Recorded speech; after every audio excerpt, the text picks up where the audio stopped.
পান্ডবেশ্বরটাকে তুলে দেওয়া হবে, রানীগঞ্জটাকে তুলে দেওয়া হবে, দুর্গাপুরে যেহেতু কয়লা নেই ওটা থাকবে। তাহলে বলুন, আমার যদি প্রতি বছর বন্যা হয় তাহলে আমাকে বাঁধটার জন্য ব্যাপারটা করতে হবে, নয় প্রতি বছরে সাঁতার কাটবে জলে। যখন আমরা জানি যে ওখান থেকে সমস্ত মানুষকে উচ্ছেদ করা হবে এবং সেই উচ্ছেদ করার পর যে প্যাকেজটা দেওয়া হচ্ছে, হালদাঙ্গার কথা যদি বলি, সেখানে 850 পরিবার, তাদের সঙ্গে প্রথম মিটিং বসি, দ্বিতীয় মিটিং বসি, তৃতীয় মিটিং বসি, তারপরে ম্যানেজমেন্টের সঙ্গে আমরা বসি। ওখানে অলরেডি একটা পলিটিক্যাল ওরা ভিলেজ কমিটি গঠন করেছে।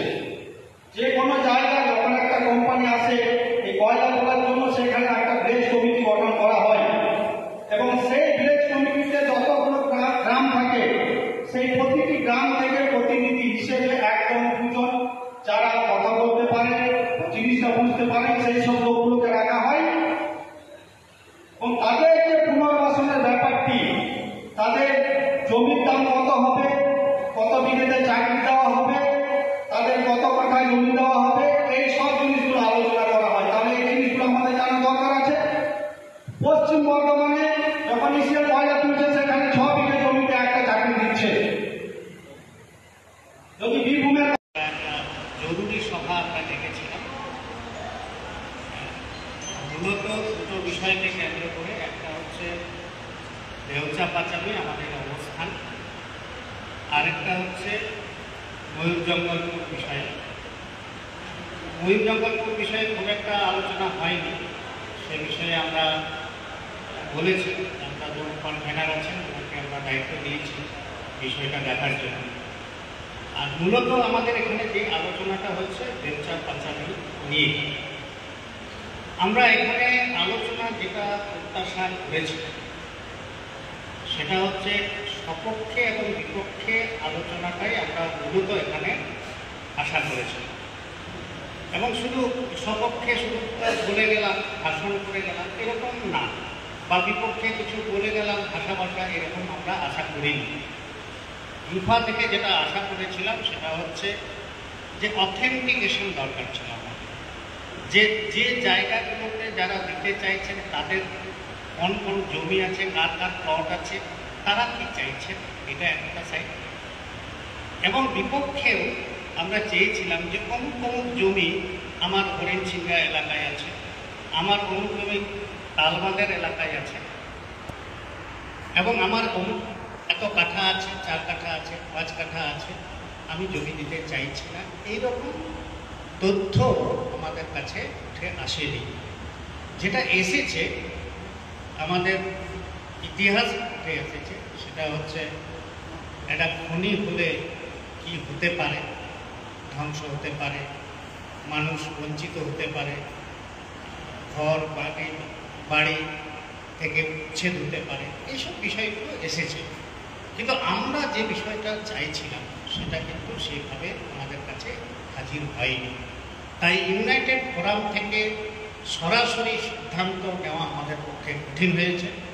তাই আমরা বেশ কয়েকটি বিষয়ে আবার আমরা এখান থেকে পরিকল্পনা গ্রহণ করেছি। 1 নম্বর হচ্ছে আমরা ওখানে কোনো সভা করতে পারি কিনা, সেই বিষয়টা উঠে এসেছে। আমরা ওখানে যারা বিপক্ষে বা সপক্ষে, যদি কেউ আমাদের ইউফাকে জানায় যে আমরা জমি দিতে চাইছি না, আমরা এখানে একটা সভা করতে চাই, সঙ্গে সঙ্গে আমরা ইউনাইটেড ফোরাম থেকে সেখানে আমরা যাব এবং সভাকে আমরা সমর্থন করব এবং যারা জমি দিতে চাইছে না তার সপক্ষে আমরা লড়াই করব। এটা একটা।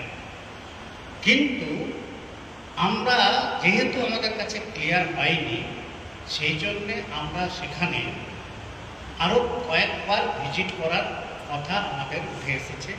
তাই আমরা আগামী 23 তারিখের পরে ওখানে পরপর কয়েকটা জায়গায় আমরা ভিজিট করতে যাব। কিন্তু প্রশ্ন এখানে এসেছে, আমাদের ওখানে যারা বিষম আদিবাসী গাঁওতার একটা প্রভাব আছে বলে, যেটা বারবার উঠে এসেছে। আমরা সেই জন্যে কৃষক আদিবাসী গাঁওতা এবং বা রবীন সরেন যেহেতু উনি ওখানে প্রেসিডেন্ট, তাকে বাদ দিয়েই আমরা সেখানে কয়েকবার যে ভিজিট করব সেটা আমরা ওখানে যাব। সেখানকার মানুষ যদি বলে একটা কি দুটো 10টা লোকের কথা দরকার নেই, একজনও যদি বলে যে আমরা জমি দিতে চাইছি না, আমরা জমি দেব না, তাহলে আদিবাসীরা ওখানে যা চাইবে সেই আদিবাসীদের স্বার্থকে রক্ষা করার জন্য ইউনাইটেড করা আছে। কেউ কেউ বলতে পারেন আপনারা খনির বিরুদ্ধে না খনির সপক্ষে, এটা তো পরের কথা। ওখানকার মানুষ কি চাইছে, ওখানকার আদিবাসীরা কি চাইছে, ওনারা যা চাইবেন আমরা ইউনাইটেড ফোরাম অফ অল আদিবাসী অর্গানাইজেশনের পক্ষ থেকে সেটাকেই সমর্থন করব। এছাড়াও আমাদের একটা মনে হচ্ছে যে ইউফা ওখানে যাওয়ার পরও যদি আমাদের মনের মধ্যে কোনো প্রশ্ন বা কোয়ারিজ থাকে, তাহলে আগামী দিনে আমরা সিএমের সঙ্গে এটা নিয়ে আলোচনা করতে পারি কিনা সেটাও আমাদের এখানে কথা উঠে এসেছে। যদি সেরকম প্রয়োজন হয় আমরা সেটা পরবর্তী পর্যায়ে আমরা জানিয়ে দেওয়া। এটুকুই হচ্ছে আমাদের মূল বক্তব্য।